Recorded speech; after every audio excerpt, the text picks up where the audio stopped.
Hello and welcome to the Master Mind, Body, and Spirit Show. I'm your host, Matt Belair. Today's guest is an internationally respected expert on mindfulness and an ordained Buddhist minister. He is a spiritual teacher and author whose articles have been featured in magazines like Mindful, Buddhadharma, Lion's Roar, and the Elephant Journal. In his book, Free Your Mind, The Four Directions of an Awakened Life, he shared his unique four-direction system of mindfulness, which has helped folks find personal freedom and fulfillment for the past 31 years. In his book, The Three Principles of Oneness, How Embodying the Cosmic Perspective Can Liberate Your Life, he will share a novel approach to embracing a spiritual path that is grounded in a scientific understanding of the universe.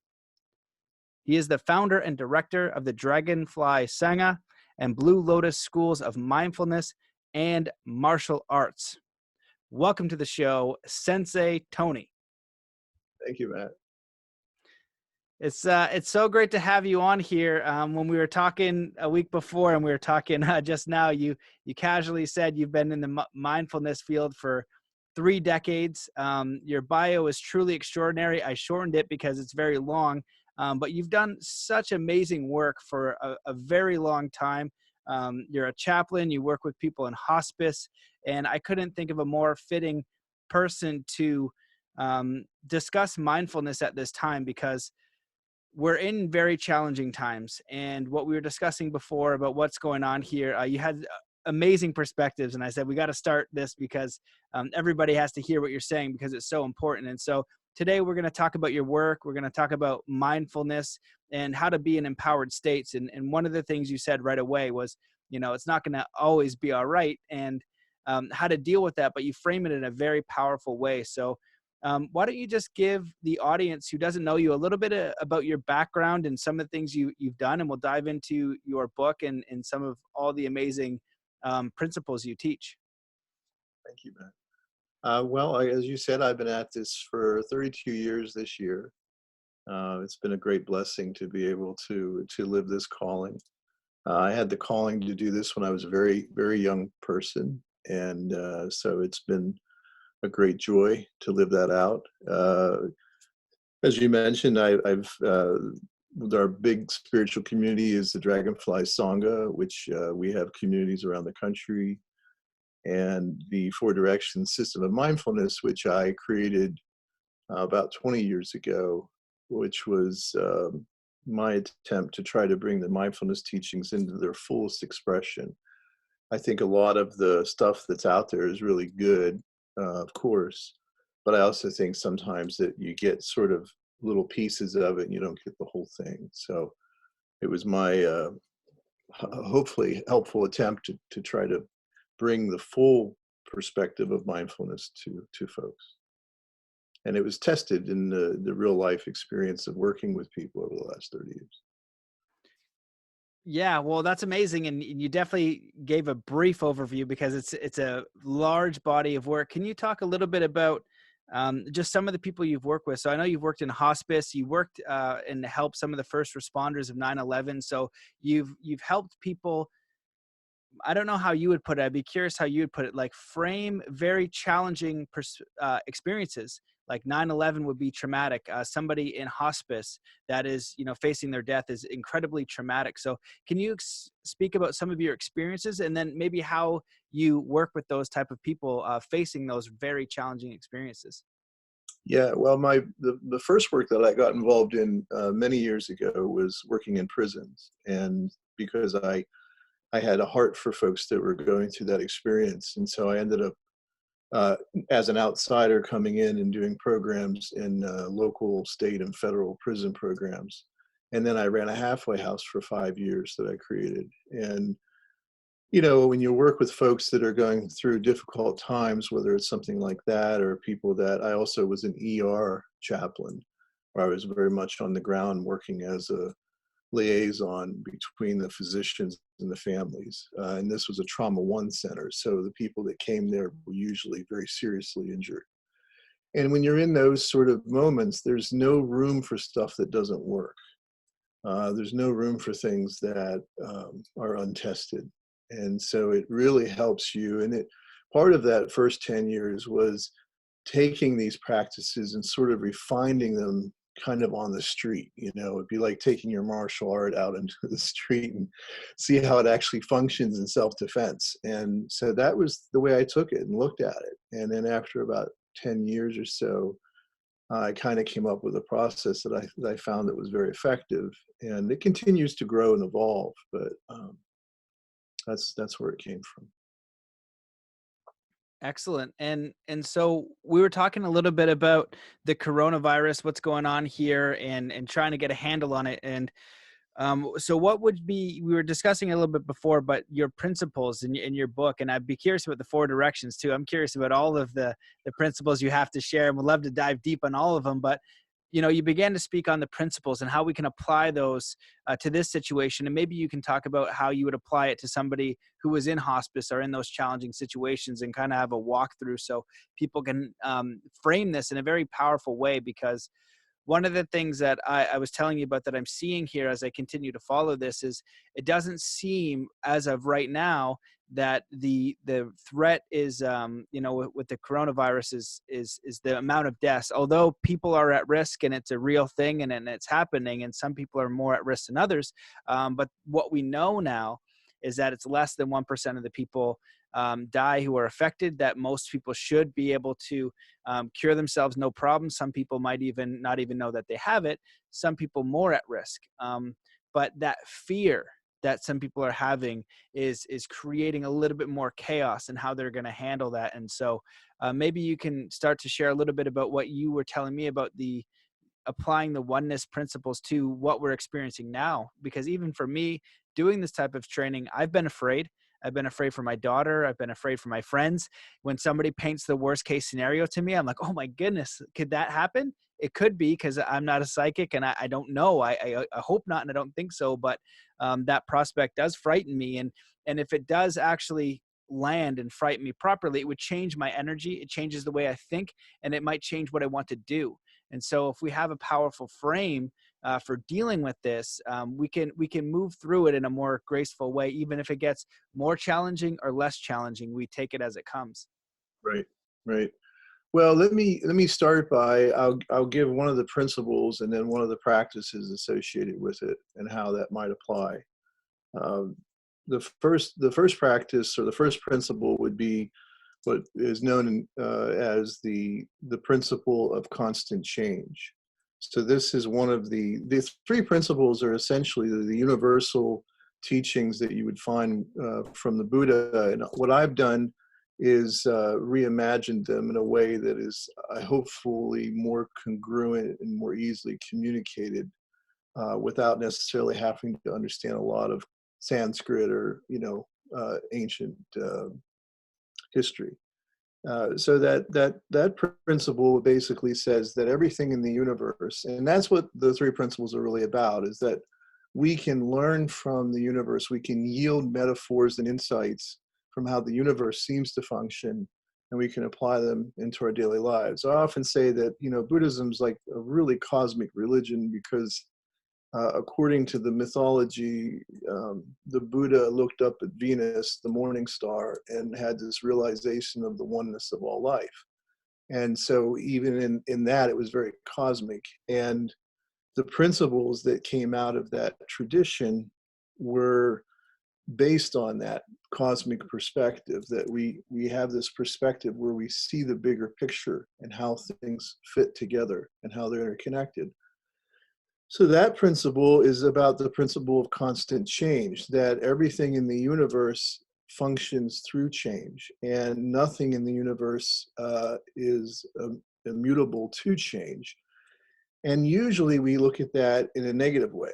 We're usually looking at the things in life we don't want to change. There's a classic saying by the Buddha that there are things in our life that we want, but we may never have. There are things in our life that we don't want, but we might not be able to get rid of them. And there are things that we cherish and we don't want them to change, but they will change. And so, we tend to look at that negatively. But when we look at the universe and realize that from a big cosmic perspective, when I look out at the galaxies and I look out at the universe, like let's say through, looking up at the night, having a cigar in my hot tub, or looking through a Hubble telescope experience, I realize that everything in my body, my blood, my atoms, everything in me was formed in, these great stars that went through the great change of a supernova and exploded their guts out into the universe, as my friend Neil deGrasse Tyson says. And from that, we became. I always say, if you take the Big Bang, we started out with these invisible things like helium and hydrogen, and we end up with Hepburn and Hendrix. And to me, that's miraculous. And so it's about understanding that there's going to be supernovas in our lives. There are going to be things that hit us. And that those are the mindfulness perspective, in my opinion, is that we take those situations and we see them as an opportunity, like the universe, to create something new. That in actuality, nothing new can come into existence without some kind of change. And so what it does is it trains us to sort of look at situations like this through the practice of oneness called clarity. And that practice is really it's really rooted in the essence of the Buddhist teaching on mindfulness, which is found in the Dhammapada, the first lines attributed to him, where he says that everything, in essence, everything we experience, everything in life is created by our thoughts. And the understanding is how those thoughts then in turn create our emotions and create our actions and create our consequences. So the basic practice of working with change there is to look at our thoughts and ask ourselves two things. One, are those thoughts helping us to be more at peace right now, to be more helpful? Or are those thoughts creating a lot of fear and anxiety? And usually the thoughts that are creating the fear and anxiety are based on the things that are unknown. So there's this desire in us to know things as a way of having control of them. But the fact is, even when we think we know the whole thing, we may not be seeing it. My late uncle used to say, confidence is the feeling you have before you see the whole picture. And, it's so true. And so, by practicing the way of what Buddhists call not knowing, or taking everything we think we know and just sort of sitting it aside and then witnessing what is actually in front of us, and what to the best of our perception is real. And I always say that reality, even when it's unpleasant, is our best friend, because it gives us something we can do and something we can work from. And so in this situation, I always remind people that, we can talk about the situation in a way that ameliorates people's fears by saying, look, as you said, around 1% of the people that get this die, the rest of the people don't. I mean, if you think about that in terms of getting into your car each day, or taking your medications, or just living a certain lifespan, those numbers are incredibly less dangerous.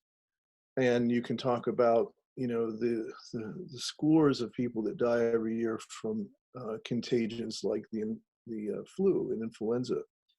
And that's good, and I think that helps people to be more rational. But ultimately, I think we have to embrace the reality that sometimes everything won't be okay. And things won't turn out the way we want. And that if our practice isn't working in those circumstances, then it probably isn't very effective. And so, as I mentioned, I work with people on a regular basis that are dying, and they're not going to get better, and so they have to have a practice that gives them a sense of peace and empowerment in that reality. And once you do that, once you start to face that, and I mentioned to you that I had a cancer scare about a year ago, And I'm not better than anybody else. It's all due to the practices. I used that time to really try to figure out, what did I want to say to the world? What do I want to say to my friends and loved ones if this was my last time right now? So it just changes, that first principle changes the way you look at these things. And the practice of clarity is really about not accepting thoughts or beliefs that are not based on reality and that are based on the unknown, because that unknown leads to hysteria and paranoia, and it doesn't help. I always say to people, people say, well, gee, you're not very anxious. And I say, well, would it help? I mean, it's if it was helpful, maybe I would advocate for it. But in my experience in being in situations where there are life and death circumstances, it does not help. And so that's the first practice, that practice of clarity. The next principle is the idea of the nature of self. And when we come into the world with the idea that we are separate entities. And I think that that's a natural sort of experience of conditioning we have, because when we're born, we have this experience of being very close to the mother, whoever plays that role. And then we go through separation anxiety somewhere around age 3. And I think on some level, humans never totally get over that separation anxiety. There's this sense of oneness that they have that's unconscious. And then they have to figure out the world, and they start to develop the idea that their ego self is the only reality. And then they try to massage the world to fit the needs of that ego self. And so the third principle, the principle of the nature of self, is about looking at the nature of the universe. One of the things that we know is that this idea of separation, whether you look at it on a genetic level or you look at it on a subatomic level,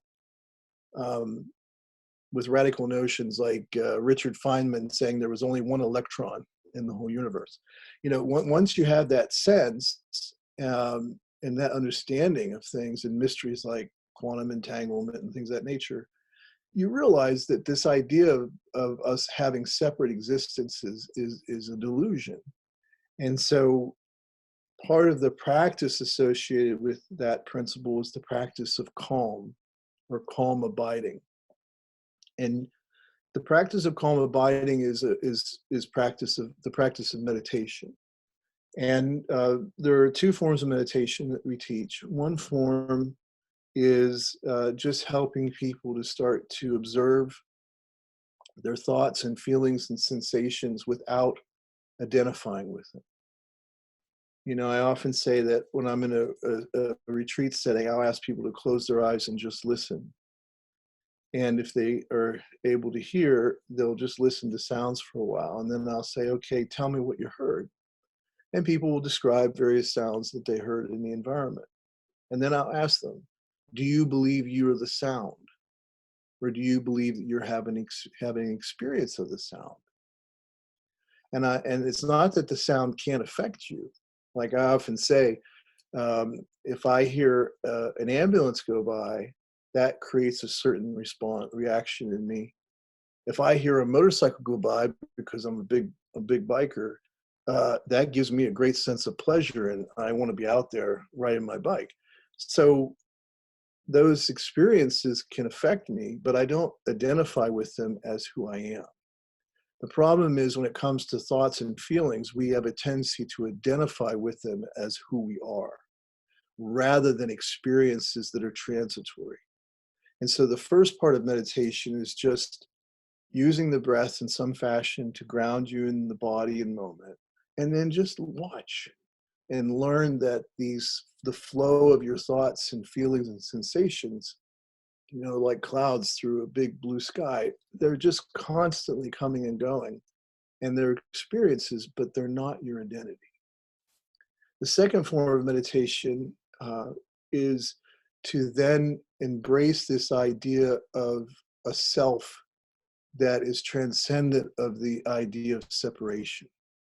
And that this form of consciousness, this form of oneness, allows us then to have a much larger sense. And that kind of practice I do by going within and seeing meditation not as some tool to give me some effect, which I'm not saying there's anything wrong with that, like blood pressure, what have you. But for me, meditation is spiritual.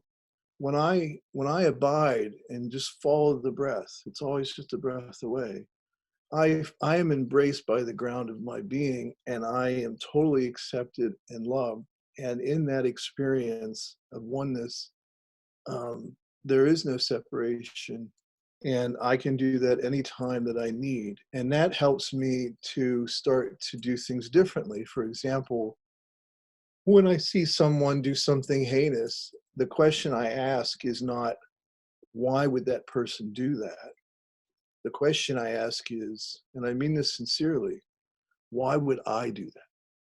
If there is no separation, and as one of my teachers, Bernie Glassman, used to say, we are the one body, then that's the right question. And likewise, when I see someone do something wonderful, I really sincerely say, well, look at what I can do. Look at what's possible. And I even go crazier than that. You know, if I'm outside and there's this, I remember I was outside with some friends one night at a cabin, and it was lightning out, and I said, wow, look at me, look at that. So your sense of yourself expands. And you know, my friend Neil talks about the experience at the Science Center there, where they had this beautiful presentation of the cosmic perspective. And he said he got this letter one time from a psychologist who went in and said, hey, it was an incredible thing, but I ended up feeling so small and insignificant. And Neil's response was, well, then you went in with too big of an ego. Because that's the opposite of what that experience can bring you if you open yourself to it. So that practice of calm abiding is then something that it's not just another task that we do, but it becomes the foundation of our existence, and we can enter into that at any moment. I often say we should learn to meditate without ceasing. And that does not mean that we're sitting on a cushion 24 hours. It means that we develop this view, this contemplative way of being that permeates every aspect of our existence. So that we're not practicing to become enlightened, but we practice because we are enlightened. And that manifestation goes on forever. The next principle is is traditionally known as dukkha in Pali or Sanskrit. It refers to the idea of suffering. And a lot of people wonder, why did the Buddhists emphasize this teaching so much? And my own opinion is because Shakyamuni, after he had his own experience of awakening, he knew that what was important was for everybody to have their own experience, that just believing in his experience would not be adequate or effective. And so the easiest way for us to experience oneness with each other, honestly, are in times like this, because when we're suffering, there's no separation. You know, a lot of times our intelligence, the way we look, or socioeconomic status, all those things can separate us. But when we're suffering, and I've seen this myself firsthand in certain situations, like you mentioned 9/11, and there's just the realization that that is a delusion. And you realize that in those moments, I'll never forget, I used to facilitate grieving groups at one of the hospitals I worked at, and it was for folks who had lost a loved one.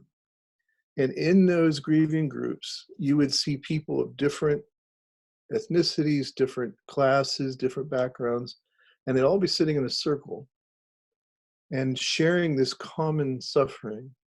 And you would see all those artificial things fall away.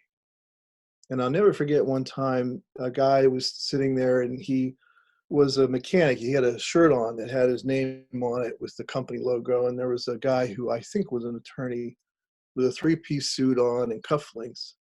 And I'll never forget the two of them holding each other, weeping. And the beauty of that terrible experience, but showing us that in that, that's the easiest way for us to experience oneness. So I think that's why the Buddha emphasized it, because it's so easy in those moments to recognize that in each other. And, you know, I remember one time I was in Hawaii and I was at this place in Oahu where there's this big cliff. And I guess it's famous because there were a lot of military conquests there and people died falling off of it. And there was a ranger there. And there's nothing really separating you from the cliff except this one little cord. And I said to the ranger, I said, man, I said, how many people accidentally fall off here? And he said, well, not so many accidents, but we have a lot of deaths through suicide. And he then told me the story when he was working one day where this guy apparently was going to commit suicide, and there was a father with his family who were standing nearby. And as this guy went to throw himself over the cliff, this father reached out and grabbed him. And fortunately, everybody had to grab the dad to keep him from plummeting as well. And they saved everyone. And the ranger said, the first thing I asked this dude was, why the hell did you do that? And the guy said, you know, I didn't have a moment's thought. He said, actually, if I'd have thought about it, I might not have. And so I think that represents the essence of who we are. I think we realize that. And so that teaching leads us to the practice of compassionate action. And I'm always very clear that compassion is not an action as much as it is an action. And the action, quite simply, in my definition, is the desire or wish to free myself and others from suffering. And so how can we practice that compassion? And that's where I talk about the practice of prayer. Now, the practice of prayer in Buddhism is called metta, M-E-T-T-A, and that can be translated as loving kindness or spiritual friendliness. And essentially what I do is I allow a period of time when I start, here's what I do. When I start my meditation, I allow all the things I'm anxious about to come up into my consciousness. And then I might offer the metta of, may I be safe. May my loved ones be safe. May this situation pass without too much suffering. And then I'll allow my wishes and desires to come in. You know, may this happen. May that happen. Sometimes I'll use the metta phrases like, may everyone be free from suffering and the cause of suffering. And may they all come to know that peace which is born of insight and understanding. It's a way of me taking what's going on in me and offering it up in a way that is useful. And sometimes I'll just have that intention in front of me, like my anxieties or my wishes, and I'll just chant a mantra with that intention. And that's how I when I do my devotional period, that's what I usually do. I'll take time to read something, and then I will go through that practice of metta, and then I will abide. And the other way that I can practice compassion, of course, is through actually doing something. And I think a lot of times in situations like this, there's not a whole lot we can do, especially in these cases of social isolation or distancing, as they call it. And I say to people, well, that's not really true. You know, like you and I right now, we live in a magical age where we can be in each other's presence even if we're not physically located to each other. So I say to people, look, social distancing may be something we need to do as a tool, but remember there's a lot of people that already feel totally isolated and cut off. This is only going to exacerbate that. So if you know people like that, reach out to them, call them, Skype them, FaceTime them, do anything you can to offer them words of encouragement and any way you can allay some of their fears. But compassionate action is just simply that. I can do what I can do. In many cases, I can't do anything. If I read about people dying in another part of the world, one of the things I can do is offer metta or prayer in that situation. And I personally believe that prayer is more of a horizontal experience than vertical. So my version of prayer is not so much going up as it's going out. And, I don't know how that affects the whole thing, but because I know everything's interconnected, I do believe it has some impact. But I don't want to turn that into a Santa Claus routine. But what I can do is I can offer my heart and mind to those people in that suffering, even when I can't physically do something for them. And that does two things. One is it allows that to not be such a stressful thing, but something that is more spiritual. And secondly, it allows me to be changed and to feel a sense of oneness with people, even if we are separated by, a million miles. And so those are the three principles and three practices. There's a lot more depth to them, but that's a quick version. Amazing. Well, thank you for sharing all that. I certainly learned a lot and really enjoyed listening to your examples.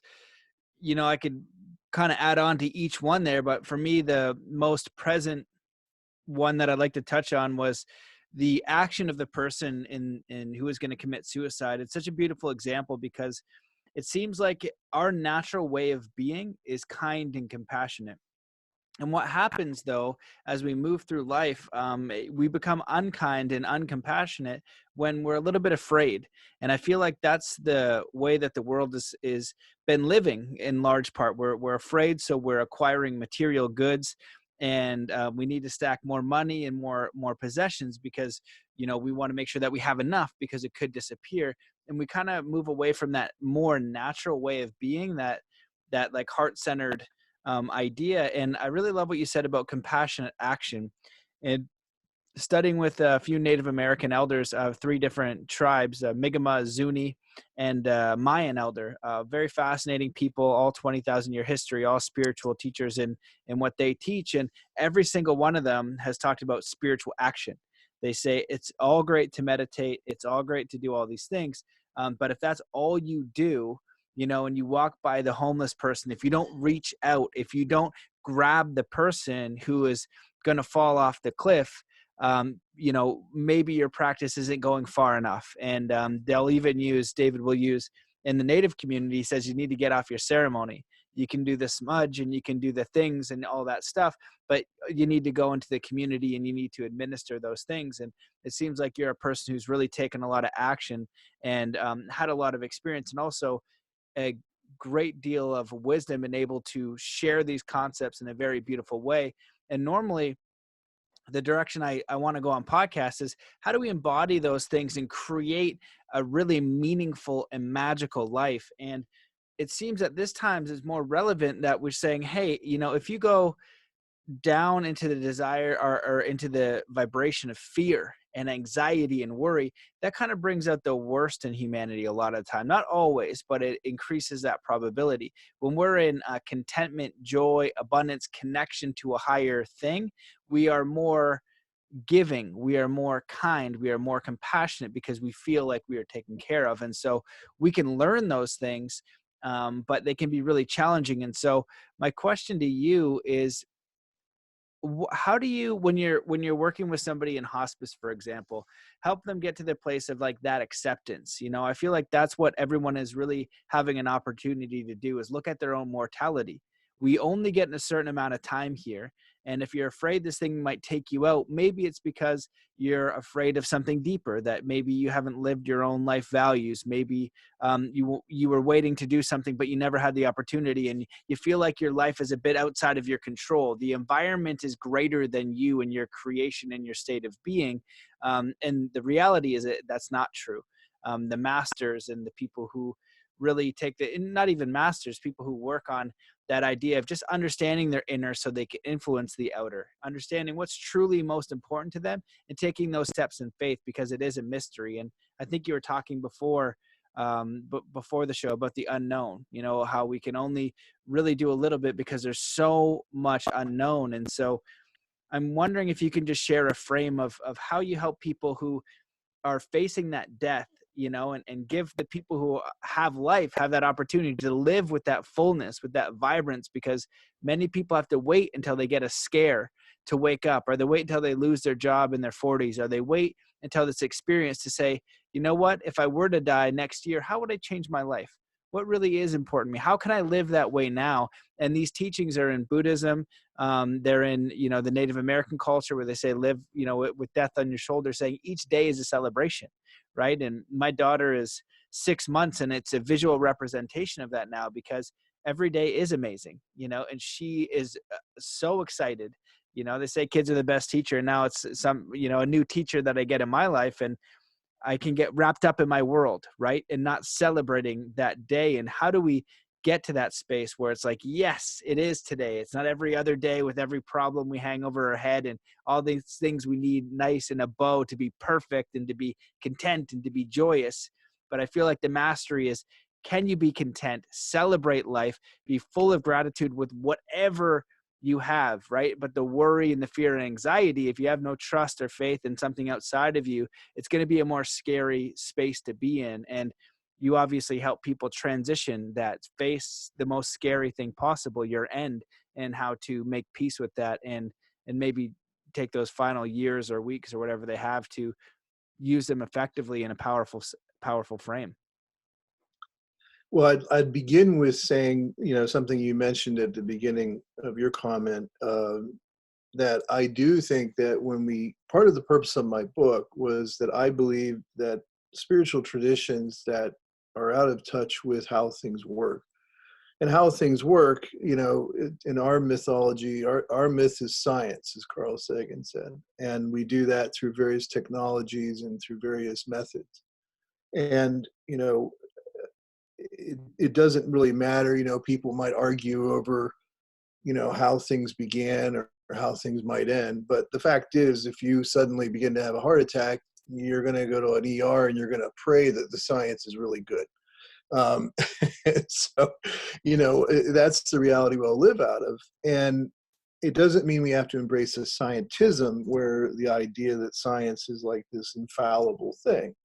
But I do think all spiritual traditions, if they're going to really be powerful in the future and right now, they have to have some kind of how things work, which is what we call science, and why they matter, which is our form of spirituality. They have to be one, because as great people like Joseph Campbell and Carl Jung pointed out, you know, ancient peoples didn't have that separation. Now, their idea of how the world began and those kind of things may have been based on ideas that some people might be critical of now. But the fact is that they had a sense of how the universe worked, and why it mattered was intimately connected with that. And I think we have to bring that back. You know, and so with reference to that, when I think we've all gotten a lot of bad anthropology. You know, I think that if we come from a certain theistic background, at least with regard to the Abrahamic faith, we might have learned that there was such a thing as original sin. And so there's this idea that we're somehow stained from birth, and that we're essentially these, you know, selfish, greedy beings. Ironically, I see parallels in the secular world where, you know, we have these notions of things like the selfish gene by Richard Dawkins. And I know that he's trying not to anthropomorphize the gene, but he does call it the selfish gene because it then presents the human being as just this collection of hosts to a gene that's just trying to replicate itself. And again, typically what we say is that means people are essentially greedy, selfish, etc. So we've been bombarded with ideas from both some religious circles and also secular circles to reinforce this idea that something essentially, that's who we are in essence.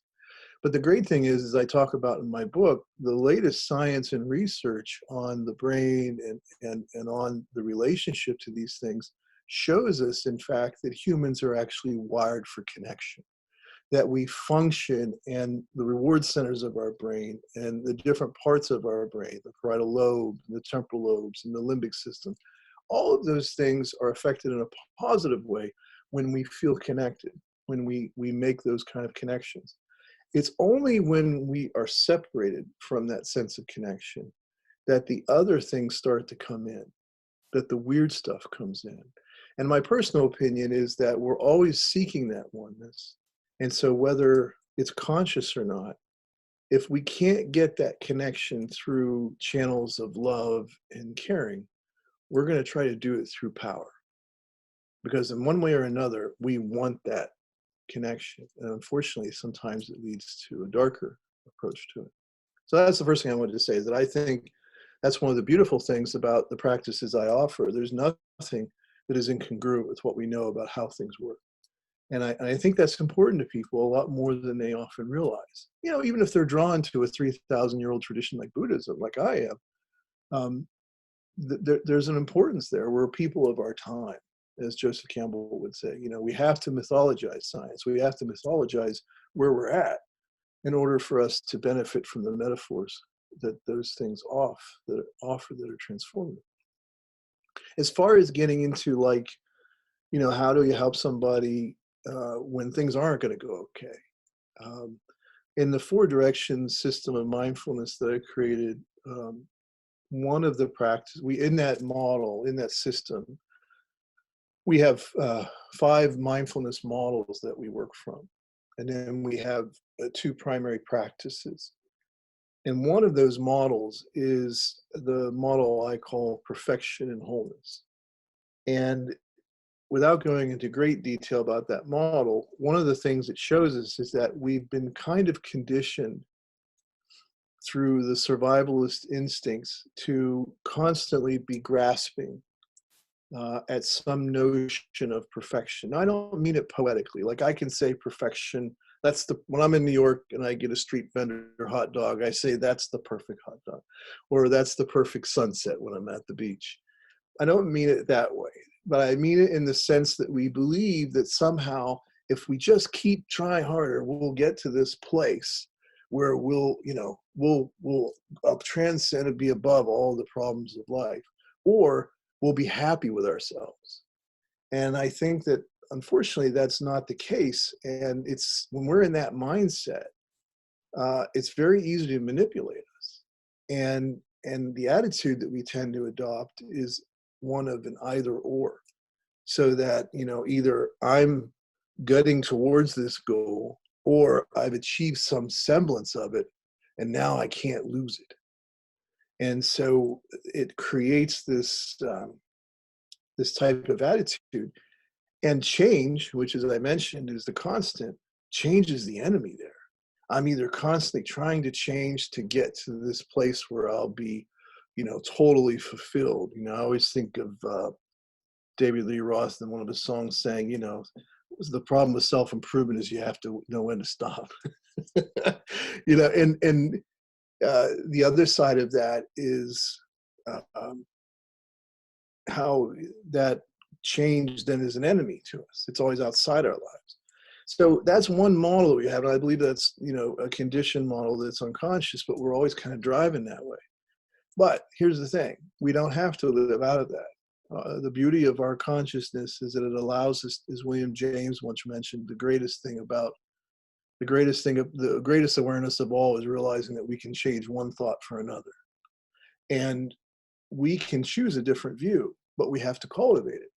So the other view I call wholeness or oneness. Now that's a goal I can achieve. Perfection, it doesn't exist.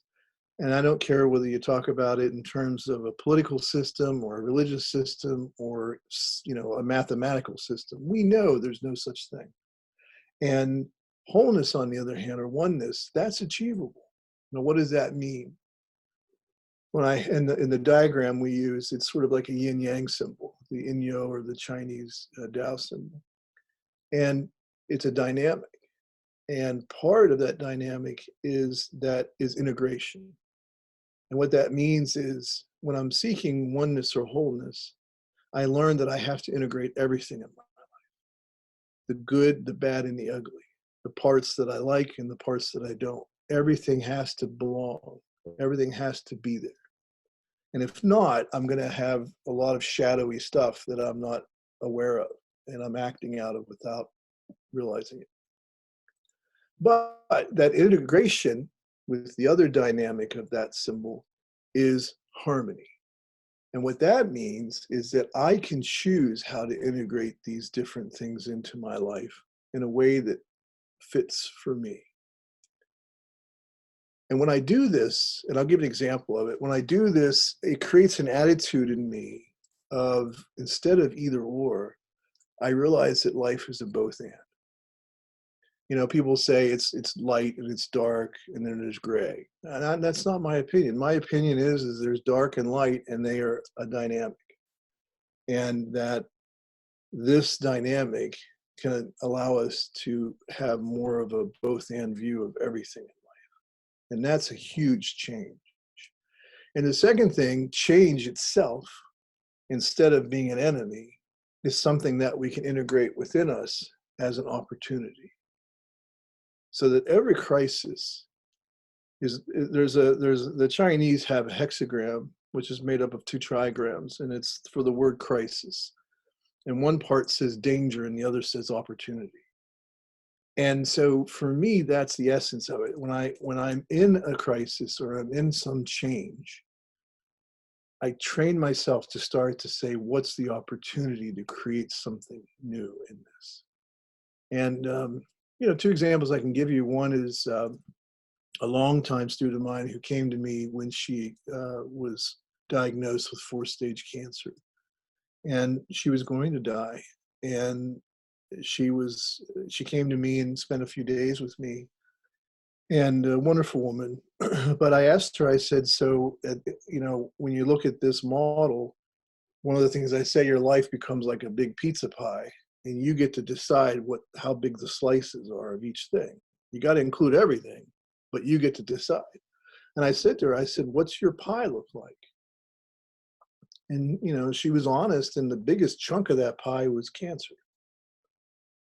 And the rest of her life were smaller slices. And I said, look, you're not going to survive this. How do you want to live the rest of your life?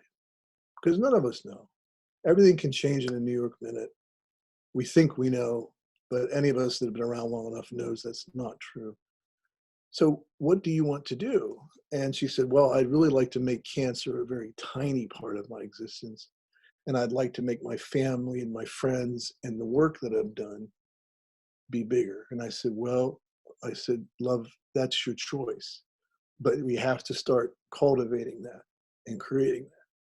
And I can say honestly that she was very brave and courageous. She took that and she decided that that's what she wanted. And she really did that. And so her death was peaceful. And she spent the last months of her life really focused on that. And yes, she had done treatments and so forth, but all that was minor in her existence. And she even stopped talking about the cancer. And when people would want to talk about it, she'd say, look, you know the whole story.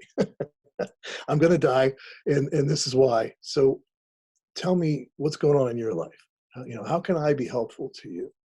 And it was a beautiful transformation. I remember a fellow that I worked with when I was an ER chaplain, and this guy's young child, toddler, died very tragically.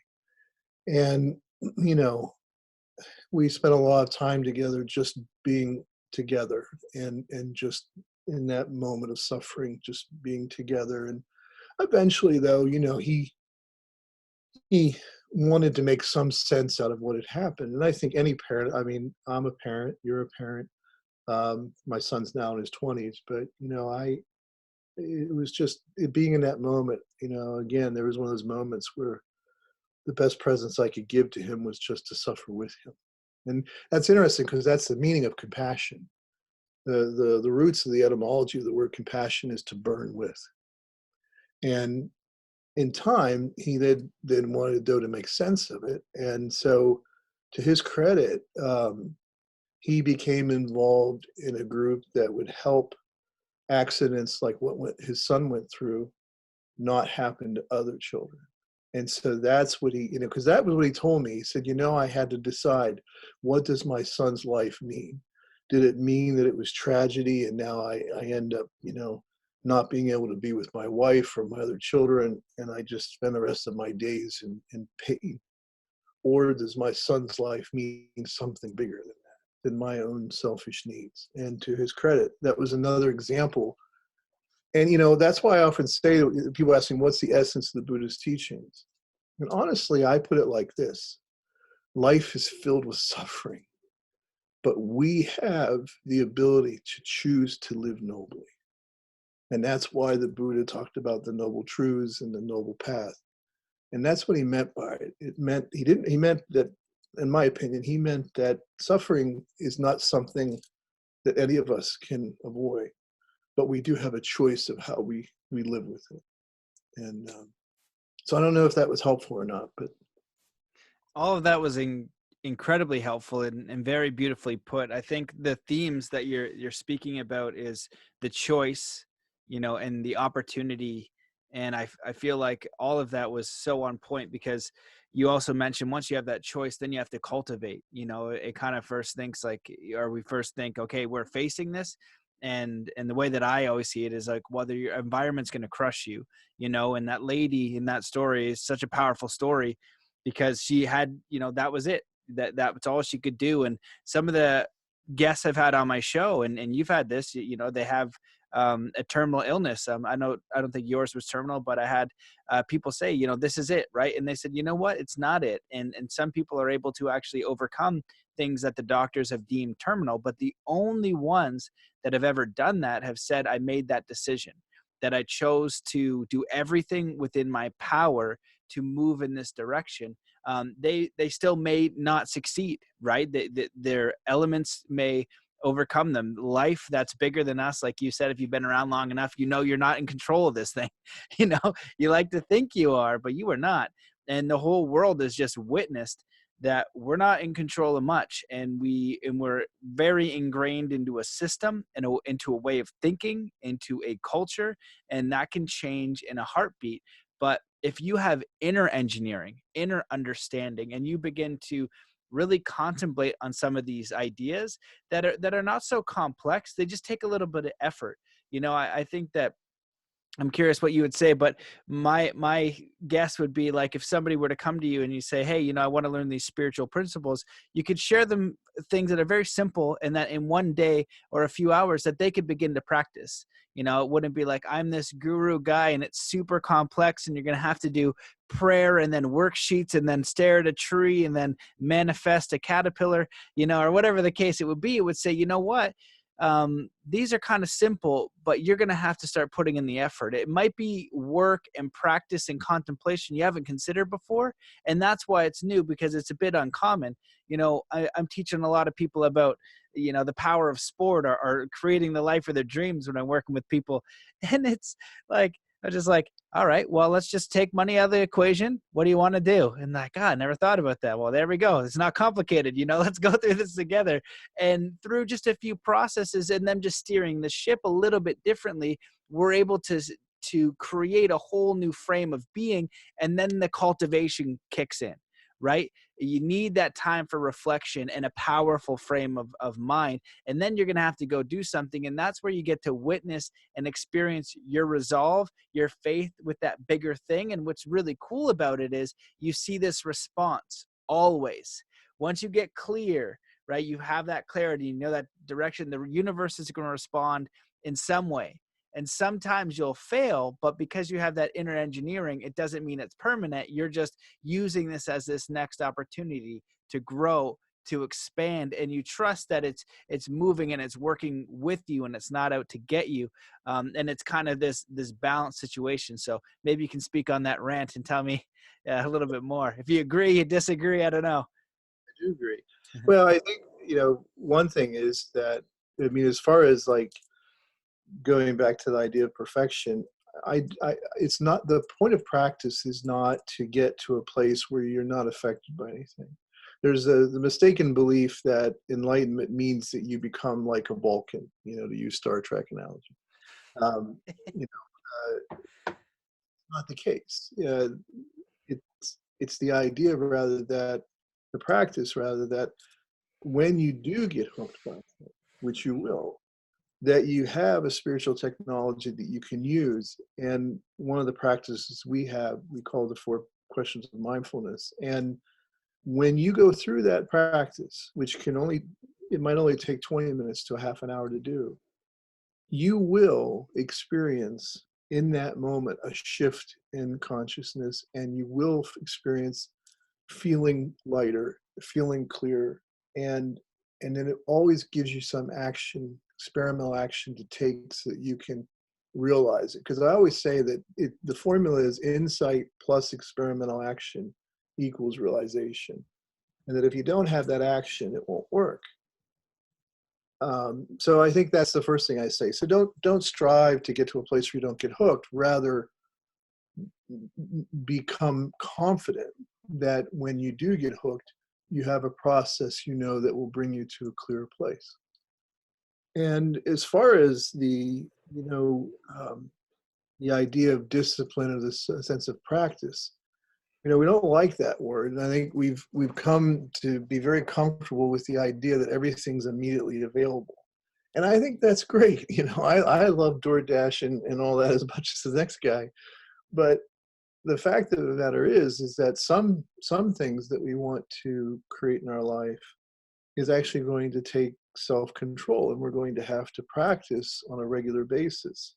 I always give the example of my wife was pregnant. We went to the Moz class, which used to be really popular. I don't know if it still is or not. And we did it because it was so comfortable because, we did meditation and breathing and all that. And I remember we went when my son was delivered in a hospital. One of the couples that was with us in class, they also delivered about in the same, within the same few hours. And I remember we're standing outside the window where our infants are laying there, giving mom a rest. And I said, oh, it's beautiful, wonderful. And I said, how'd it go? And he said, that Lamaze crap. He said, that didn't work at all. I said, really? I said, well, I'm sorry to hear that. I said, it worked really well for us. I said, how often did you guys practice it? And you could tell from the moment I asked that question, there was this huge pause. And I remember that because that was such a moment where I was like, you know what, that's it. If you don't do it, it's not going to be there for you when you need it. And there's no getting around that. And there's no magical formula or magical beliefs that's going to replace that just daily practice. And so we really emphasize that so that, because what I see sometimes is a lot of what I call, at least in using a sort of a Christian symbol, steeple hopping, where people, Trungpa Rinpoche used to call it spiritual materialism, where they kind of go from one thing to another, one thing to another. And I don't have anything against sampling and drawing different things in. I, like Thich Nhat Hanh, like the idea of spirituality as a buffet. But at the same time, that being said, if we're not taking some path or practice into the warp and woof of our existence, it's not going to work. And we're going to feel dissatisfied when we get into tough situations. And so, that's one of the things I tell people. I said, look, these principles are easy. E equals MC squared is a pretty simple formula. But to truly understand it, that takes some effort and that takes some time. You can understand it, but you'll have to practice. So there's no way around that. And I always tell people when they come to study with me that, my job here in this situation is to share with them these teachings. What they do with them is entirely their responsibility. And the effectiveness of them will be entirely due to what they are practicing, not me. And yeah, so I quickly disabuse people of that guru idea, because if there is a guru, it's in you. I always tell them, if you want to look, you want to find your guru, look in the mirror. It's right there. It's within you, and you have to develop and grow that. I'm happy to serve as an example and a helper, but man, I'm imperfect, and if you try to follow me too far, I'm gonna lay you down. So you know. That approach, I think, is the way to go about it. And we always start off, if you come and study with me, whether it's online or you come to one of our centers, first thing we're going to do is we're going to give you some mindfulness models that are critical. And then we're going to ask you to reflect on those, and then we'll give you a practice. And each time you learn a model and a practice. And it's really important to just spend time thinking about those models and that view of things. And then by the time you get to the part where you're actually applying it, like in the 4 questions, then everything makes sense, and there's a dynamic that's there. I think of it like you mentioned in martial arts. I've been in martial arts, 47 years. I started when I was 10. I'm 57 now. And it's a daily part of my life. Even though I don't teach as much now, except some private stuff, my workout is always martial art. And, when you want to teach someone martial art, you have to begin with the foundations, and you have to learn how to teach them how to stand and how to move. And then you have to, and I'm talking about just the physical part of martial art. And then you begin to teach them certain techniques. And there's no way they're going to get to a certain point in their practice unless they're doing that basic foundation. And then that basic foundation will allow them to move to another level. And I think that's completely congruent with spirituality. People sometimes seem to have the idea that it should be easy. That, in other words, spiritual practice just should be, instant karma. And I'll be honest, I've never experienced that myself. For me, people always say, how you're about your awakening. I said, I worked damn hard for it. And I think it was always available to me, and it was always present. So I'm clear about that. But the way that I was able to open up to it, that wasn't always easy, man. And it's still not easy sometimes. I get hooked like everybody else, and that's where I have to take it to the mat and practice. And so, yeah, people come to me, I'm going to tell them right off the bat, look, if you're looking for an easy path here, I'll give you a couple of magical potions and you'll be all good. You're coming to the wrong place. That's amazing. You shared so many points again that I am in complete alignment with. The enlightenment one, I ended up going to Nepal. I wanted to go to Tibet, but it was occupied by China. So I went to Nepal, and I was like, okay, I'm going to meditate with monks because they're enlightened. Right. And I read all these books on spirituality and some of those authors I've read before, and amazing work. And I thought I'd get to the point where my consciousness would be like floating on a cloud, like some people call it Christ consciousness or Buddha consciousness. And then, over the last couple of years, I'm like, I don't think that's the thing. I think that it's really, this is the consciousness I'm looking for. It's just understanding it more deeply. And the practice is so paramount, to run a marathon. The training's not that complicated. I'm sure you can get better training for how you're going to develop that level of cardio. But if you don't know anything and you just start running a little bit longer each day, rest when you need to, you're going to run that marathon. If you want to deadlift 600 pounds or learn boxing, a jab is a simple punch. And the best boxers in the world, they practice a jab thousands of times a day. And so there is something to be said with that simplicity and that effort. And you were able to frame the spiritual materialism very well because, and it's not a judgment. It's just some people don't want to put in that work. They still want to watch the Netflix and party and do that kind of thing and read some books. And that's great. That's just the stage you're in. But if you want to really get some meat and potatoes out of martial arts, if you want to get meat and potatoes out of running a triathlon, which my friend is doing, or getting this, or be a good painter, or create the life of your dreams, whatever the case is, you're going to have to commit to that practice in some way to know what the results are. And it's so important. So I completely agree. Did want to ask though, just because of my own curiosity, when you're talking about the 4 questions of mindfulness, what are they? Can you address those real quick? Sure. Well, the 4 questions are based on an old Buddhist teaching called the Satipatthana. And I've adjusted it and sort of reimagined it like I've done with many of the teachings. But essentially, the first question, what you do is you begin first with a situation that might hook you. In other words, like, a situation where there was some emotional or some reaction you had that was unpleasant. And so you take that situation, and the first thing you do is the preliminary is to take the situation and learn to winnow it down to the essential. So that if I ask someone, well, what was the situation? And they'll give me this long story, and I'll say, okay, that's fine.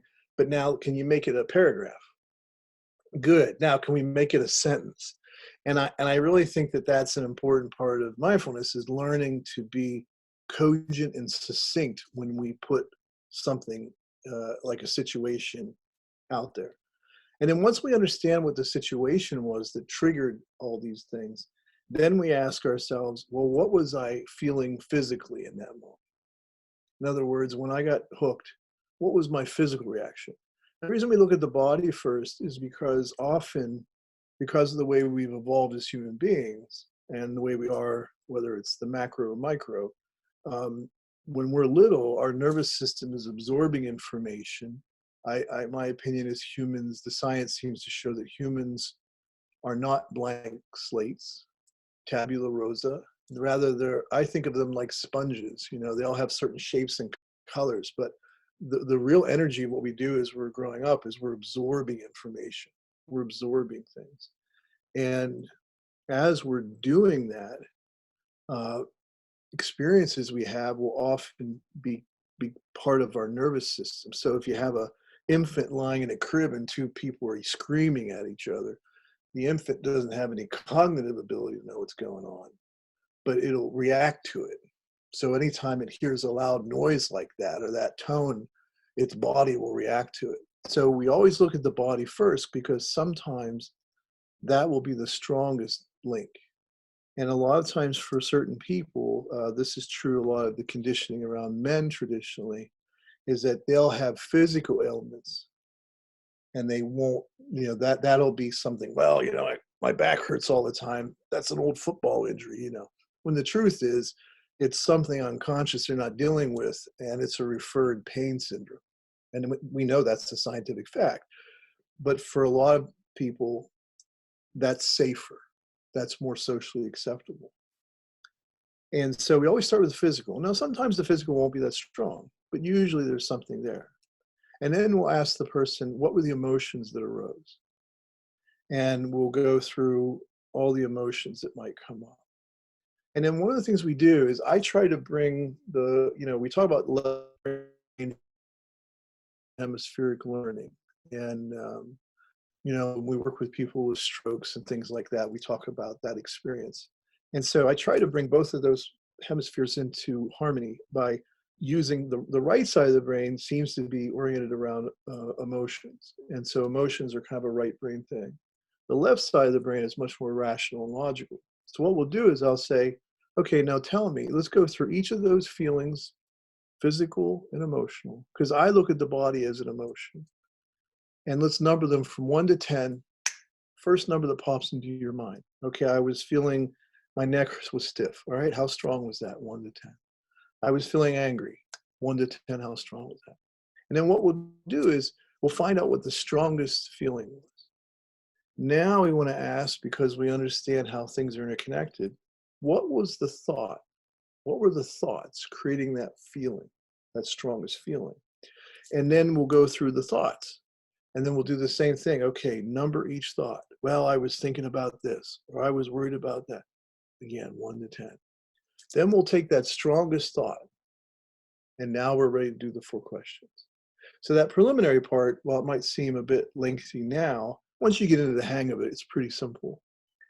And the first question is just simply to ask, is this thought based on reality, or is it based on the unknown? Is this thought completely true? Is there anything about it that's not completely honest? And maybe it's 1% out of 100, but because everything's a both and, what is that? And then finally, another way to help do the first question, what's not clear, is just to ask yourself, is it helping? Is it helpful? Because sometimes it's very hard for us to know what's true or what's real. But in any situation, we can know immediately whether it's helping us or not. That's the first question. Then we write down the responses to that. And I think it's very important to write down or record the responses, because when you do that, it affects the body and mind differently. And then once we have that, then I'll ask, okay, well, here's the clearer thoughts. Here was your original thought that was triggered by the situation. And here's the clearer thoughts. Why are they so different to each other? Why are they so disparate? So the second question is to ask, what in our conditioning, this is where we refer to those mindfulness models, what in my conditioning led me to that original reaction that was not as clear as when I contemplated it and saw it differently? And we don't do that in a sense to just, provide some catharsis or to blame the past, but rather just to understand that we're a lot like animals. We're a lot like puppies. If a puppy gets up on the counter when it's little, it'll get up on the counter when it's big. That's why we have that expression, you can't teach an old dog new tricks. And so however we're raised, that's going to have an impact on how we react to things. So it's just about being helpful to understand where it came from so that we can then work with that in our lives. And then the third question is to move out of our own ego-centered sense and to say, has anybody else had this exact same experience? In other words, we often think when we're going through suffering that we're special, that no one else in the world has ever known what it was like to go what we've gone through. The third question is to draw you out of that and start to help you have that sense of connection through suffering. And how can I think of somebody else in my life or somebody I know who's going through the same exact thing? And that's very helpful, just in the way that like 12-step groups or support groups are, because you're going through the same experience, and by acknowledging that, there's a sense that you're not alone, that you're connected. So that third question is very important in that. And the fourth question is, we take all the insights. So we go backwards. We start with the third question answer, second question answer, and first one. We put them together in a new succinct paragraph. And I have the person write it out and read it out loud. And then we ask, okay, here's my insight. What experimental action can I take to prove my insight? And so what that is, we'll come up with together. But, that's the process. And again, it sounds a bit lengthy, but honestly, once you get the hang of it, you can do it quite effectively in 20 minutes. And the thing is, if you do it correctly, I promise that you will experience a shift in your consciousness, and you will feel better, and you will feel a sense of direction. It's incredibly powerful. And like I say, to me, it's based in part on the teachings of the Satipatthana. It's based in part on the Four Noble Truths, but it's a contemporary way of kind of bringing that practice at the heart of things. So most people that study with me, once they've learned the models and they understand our philosophy of things and how we view things, then they'll just come in periodically and bring me something that hooked them, and we'll go through it together. In the Zen tradition, there's a thing called koans, and koans sometimes refer to these old writings about exchanges between teachers and students. But I don't really mean it in that sense. I mean it more in the sense of the expression genjo koan, which means the koan that arises in daily life. So that my koan is whatever has arisen in my life that has hooked me. And so people come to me and we work through their personal koan. And knowing that koan will always have something for them to help them become more awake and more one. And that's kind of the gist of it. Amazing. That's really profound. I can see how you've blended all of those things together. When I've researched, Buddhism or Zen, and they give a process, and I follow them, it's incredible what a self inquiry can do. And I love how you've combined these techniques in a simple way. Because as you're doing it, I was just kind of playing a mental experiment with myself and applying it. And people, if you look at these things and you don't apply them, it's hard to know how amazing and effective they are, because it's really unraveling who you are, to understand yourself more. And that's the most important thing. It's not going to help you if I keep doing it or you do it. It's, to understand yourself more and have a tool for when things come up, because you might notice similar themes. You might notice, things about you that you want to change. You might notice these things, and then it gives you that power. And that's kind of what, like, I believe, when they talk about, conscious programming, or you're the creator, it's understanding that you can influence this. And so that's where it has to start, with the awareness, to understand, what, maybe that's not the thing that I want. I keep getting angry all the time, or I keep doing this, or I keep feeling this way. And if you have a system to kind of unravel that a little bit, to peek behind the curtains, you move into empowerment. You can make a new choice, you can have a new feeling, and you can cultivate a new path. And so, it's clear to see that you have a really high level of mastery and understanding of this, because of your references and the people that you share, and the way that you shared in such a succinct way is something that I hope one day I'll be able to aspire to and share in that way. So really beautiful stuff. This whole thing has been amazing. We're going to have to get you back on the show, because I know we just hit the tip of the iceberg on what you were sharing.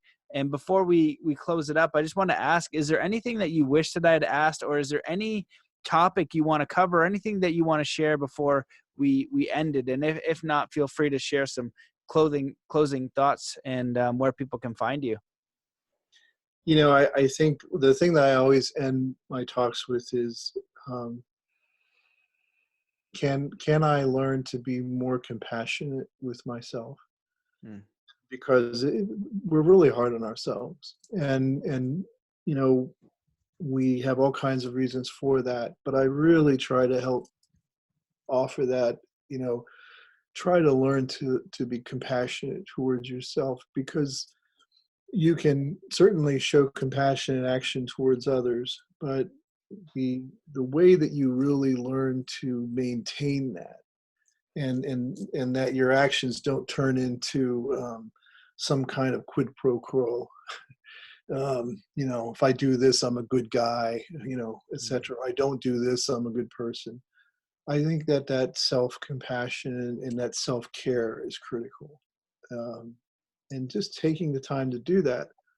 I always say to folks that, we get up in the morning, usually we'll have hygiene, right? We'll brush our teeth, we'll take a shower, etc. And it doesn't take that long. And I always say to people, these practices are like spiritual or mental hygiene. And if we don't do it, people say, how often should I practice? I'll say, as often as you brush your teeth. And the thing I always joke and say is, you might not notice if you brush your teeth, but trust me, after a couple of days, everybody else will. You might notice it if you don't bathe for a couple of days, but trust me, in a few days, everybody else will. Well, it's the same thing about your psychological, spiritual self. You might not notice a day or two of missing practice, but everybody else will. So, just to be gentle.